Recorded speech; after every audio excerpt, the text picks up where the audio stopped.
Stories that stay. छांव की तलाश।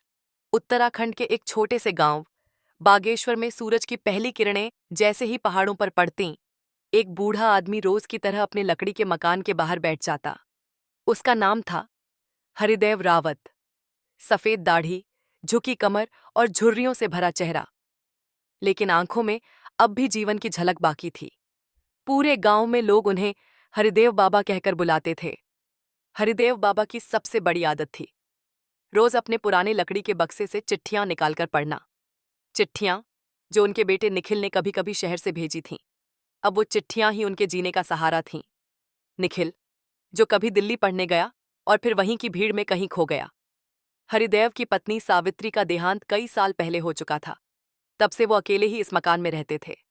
खेत अब वीरान थे, घर में सन्नाटा पसरा रहता था।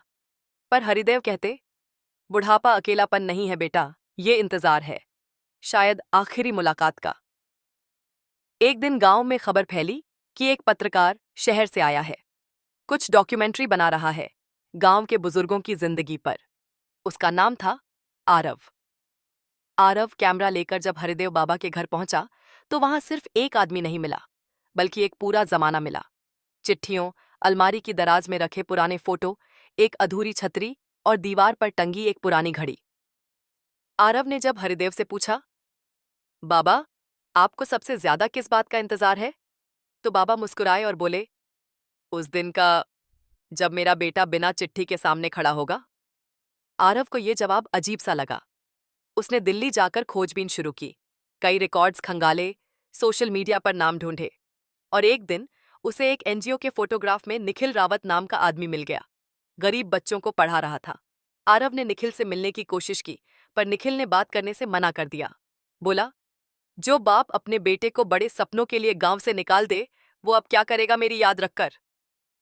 आरव ने कहा, बाबा तो रोज तुम्हारी चिट्ठियां पढ़ते हैं, शायद तुम्हारे भेजे बिना भी।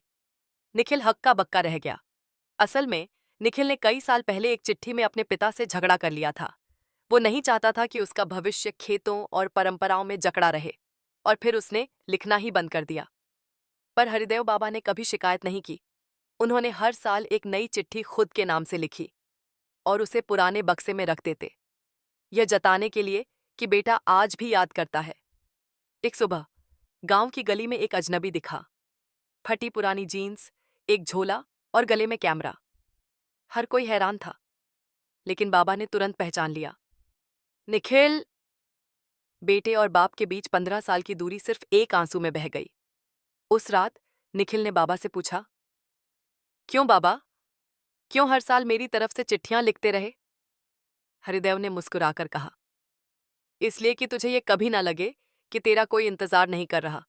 बेटा रूठ सकता है, पर बाप का प्यार नहीं रुकता। अगले कुछ हफ्तों में निखिल ने बाबा के साथ खेतों में काम करना शुरू किया। पुराना घर फिर से हंसी से गूंजने लगा। आरव ने अपनी डॉक्यूमेंट्री पूरी की और उसका टाइटल रखा, छांव की तलाश। एक बेटे, एक बाप और इंतजार की कहानी। कुछ महीने बाद हरिदेव बाबा नहीं रहे, पर उनकी अंतिम चिट्ठी एक अनपढ़ा लिफाफा निखिल के तकिए के नीचे मिला। लिखा था, बेटा, अब तू आ गया है तो मैं चल सकता हूं। छांव मिल गई, अब सूरज से डर नहीं लगता। Please like, share, and subscribe our channel for more interesting stories.